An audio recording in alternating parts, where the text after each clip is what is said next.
नमस्कार। JCERT के डिजी school में आपका स्वागत है। प्यारे बच्चों, हम लोग वर्ग 8 का सामाजिक विज्ञान का पुस्तक हमारे संसाधन पढ़ रहे थे और इसका अध्याय 3 खनिज और शक्ति साधन पढ़ चुके हैं। आइए अब इस वीडियो में हम इसका प्रश्न अभ्यास करते हैं। बच्चों, पहला प्रश्न है रिक्त स्थानों की पूर्ति करें। 1 नंबर है तांबा कैसा खनिज है? तो बच्चों, तांबा धात्विक खनिज है। प्रश्न 2, कोयला किस ईंधन का उदाहरण है?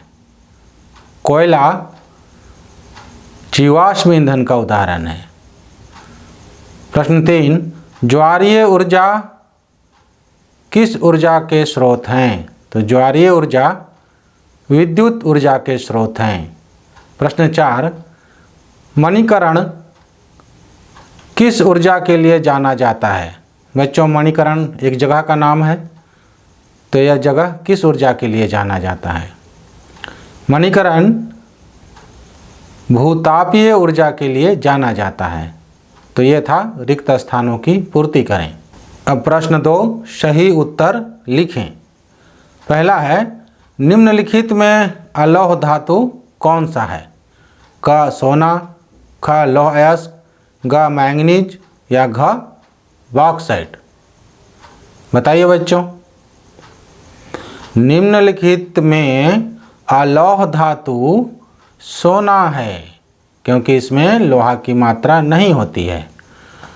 प्रश्न 2, झरिया किस खनिज के लिए प्रसिद्ध है? झरिया एक स्थान है, वह किस खनिज के लिए प्रसिद्ध है? क खनिज तेल, ख बॉक्साइट, ग कोयला या घ मैंगनीज। झरिया कोयला के लिए प्रसिद्ध है। प्रश्न 3, झारखंड का जादूगोड़ा प्रसिद्ध है, मतलब किस खनिज के लिए प्रसिद्ध है? क कोयला, ख चूना पत्थर, ग यूरेनियम या घ लौह अयस्क। बच्चों, पूर्वी सिंहभूम में स्थित जादूगोड़ा यूरेनियम के लिए प्रसिद्ध है। अब हम लोग प्रश्न 3 देखेंगे।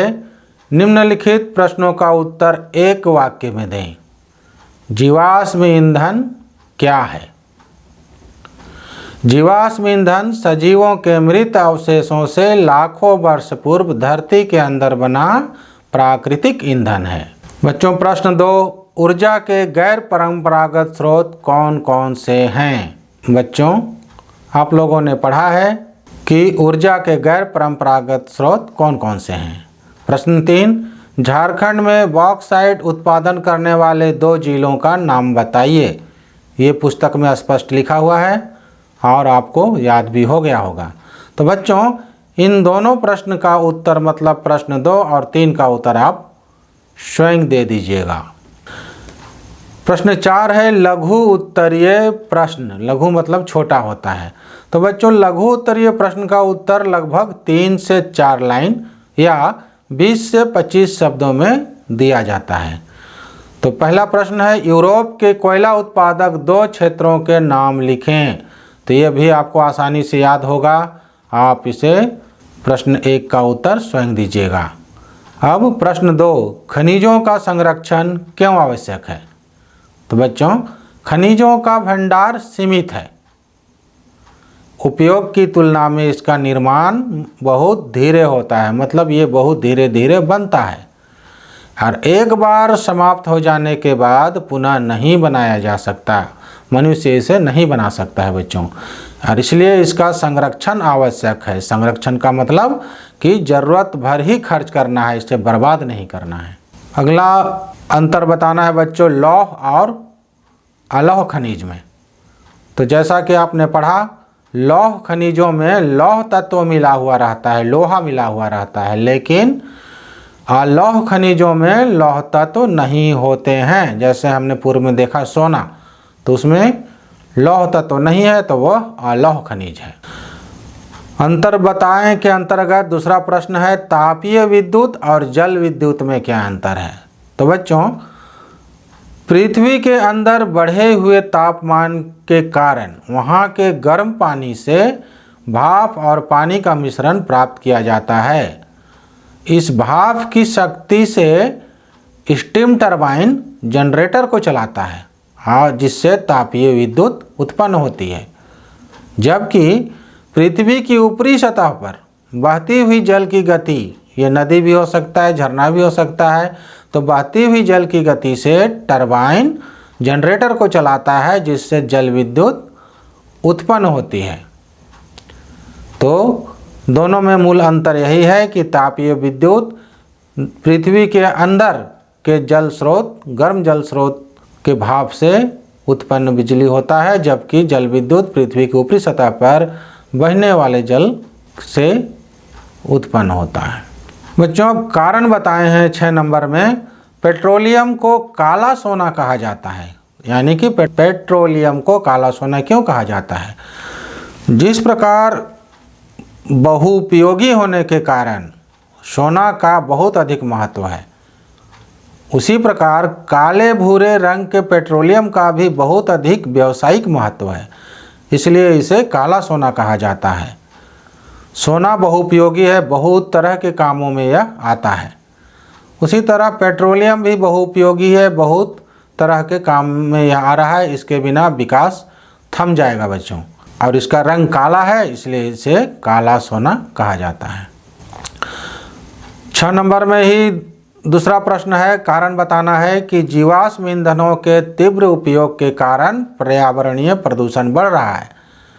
आप लोगों ने पढ़ा कि कोयला, पेट्रोलियम जैसे जीवाश्म ईंधन का तीव्र उपयोग होने से पर्यावरण में प्रदूषण बढ़ रहा है। तो कारण बताना है। जीवाश्म ईंधनों के तीव्र उपयोग से हानिकारक और विषैले कार्बन, नाइट्रोजन, सल्फर के ऑक्साइड पर्यावरण में बढ़ रहे हैं, जिससे पर्यावरणीय प्रदूषण बढ़ रहा है।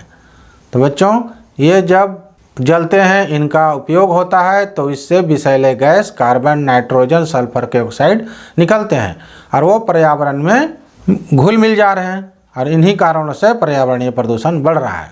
बच्चों, अब देखिए 7 नंबर में दीर्घ उत्तरीय प्रश्न है। बच्चों, दीर्घ उत्तरीय प्रश्न का उत्तर कम से कम 50 या अधिकतम 50 शब्दों में देना चाहिए। तो पहला है, परंपरागत और गैर परंपरागत ऊर्जा में क्या अंतर है? उदाहरण स्पष्ट करिए। उदाहरण के साथ इसको स्पष्ट करना है कि दोनों में क्या अंतर है। दूसरा है कि धात्विक एवं अधात्विक खनिज में अंतर स्पष्ट कीजिए।